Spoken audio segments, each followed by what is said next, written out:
এক ছিল রাজ্য, নাম অরুণেশ্বর। সেই রাজ্যে ছিল এক সাহসী রাজকুমার, আরিফান। তার তলোয়ার আগুনের মতো দ্রুত, আর তার হৃদয় ছিল সোনার মতো পরিষ্কার। একদিন রাজ্যে খবর এলো, পার্শ্ববর্তী রাজ্যের রাজকুমারী এলিরা এক দানবের বন্দী হয়ে আছে। যে তাকে উদ্ধার করবে, তার সঙ্গে নাকি এলিরার বিয়ে হবে।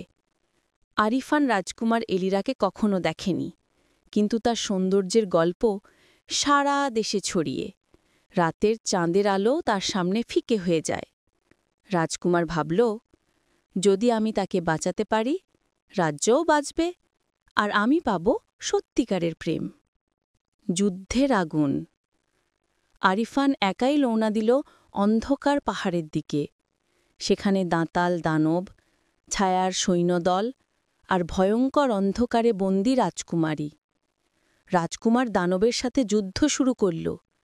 দানব গর্জে উঠল, এই মেয়েকে পেলে তোমার সর্বনাশ হবে। কিন্তু আরিফান থামল না। রক্ত, ঘাম, যন্ত্রণা সব উপেক্ষা করে শেষে দানবকে পরাজিত করল। মোহময়ী রাজকুমারী।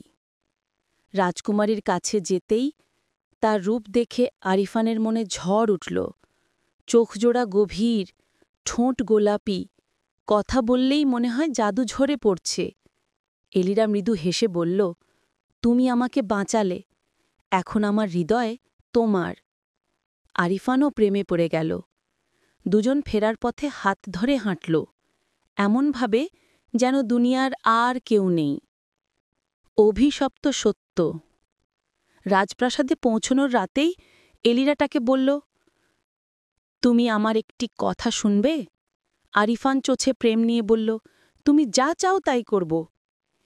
এলিরা তার ঠোঁটে ঠোঁট ছুঁইয়ে বলল, যা দেখল সব মিথ্যে। এক মুহূর্তে তার চোখ বদলে গেল, কঠিন, ঠান্ডা, অন্ধকারে ভরা। তার মুখের সৌন্দর্য ঝরে পড়ল, হাসি টেনে লম্বা হল, চোখ গহব্বরের মতো কালো, আর তার চুল সাপের মতো নড়ে উঠল। আরিফান স্তব্ধ। তুমি রাজকুমারী নও? ডাইনি কুটিল হাসল, আমি ডাইনিদের রানী। দানব আমাকে বন্দি করেনি, আমাকে বন্দি করেছিল নিজের দুষ্টুমি লুকোতে। তুমি আমাকে উদ্ধার করেছ নিজের হাতেই, এখন তোমার আত্মা আমার অধীনে। রাজকুমার বুঝল, সে প্রেমে নয়, এক ভয়ঙ্কর ফাঁদে পড়েছে। ডাইনি তার বুকের ওপর হাত রাখতেই আরিফান মাটিতে লুটিয়ে পড়ল। সে শুধু বিস্পার করে বলল, তোমাকে ভালোবাসা ছিল আমার সবচেয়ে বড় ভুল। এলিরার ভয়ঙ্কর হাসি অন্ধকার আকাশ কাঁপিয়ে তুলল। ভালোবাসা নয়, এটা ছিল ভাগ্যের লেখা অভিশাপ।